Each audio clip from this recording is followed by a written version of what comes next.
Hello दोस्तों, मैं मुन्नी मरिया बोल रही हैं। मेरे यूट्यूब पर आप लोग का स्वागत है। चलिए, कजरी गाना सुना रही हूँ आप लोग के लिए। लाइक सब्सक्राइब और कमेंट में ज़रूर बताना कि गाना कैसा है। कमेंट कर दीजिए, कमेंट नहीं करते हैं गाना का पता नहीं चलता। आप लोग कमेंट तक कम से कम कर दीजिए, इतना रियाल लगा के गाना गा रही हूँ। चलिए ठीक है, सुना रही हूँ।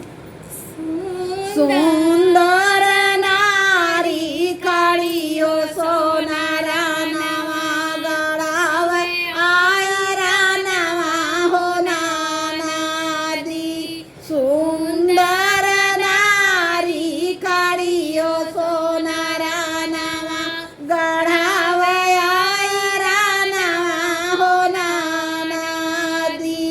सोनवा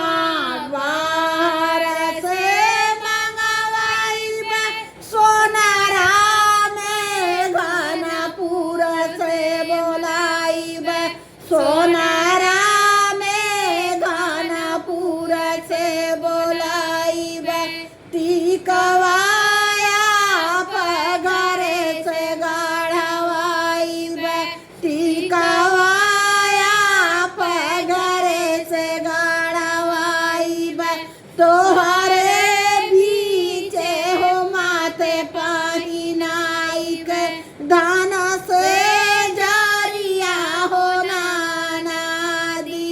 तोहरे बीचे हो मांगे पहिनाई के दान से जरिया हो नाना दी।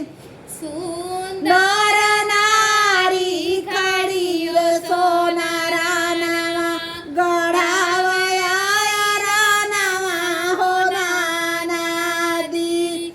सुंदर नारी कड़ियो सोनारा नवा गढ़ावया नवा हो नाना दी। सोनवा बाहर से मंगवाइब सोनारा में घनपुर से बोलाइब सोनारा में घनपुर से बोलाइब नातिया पगरे से गढ़वाइब तोहरे बीचे होना के पहिनाई के धाना से जरिया हो नाना दी।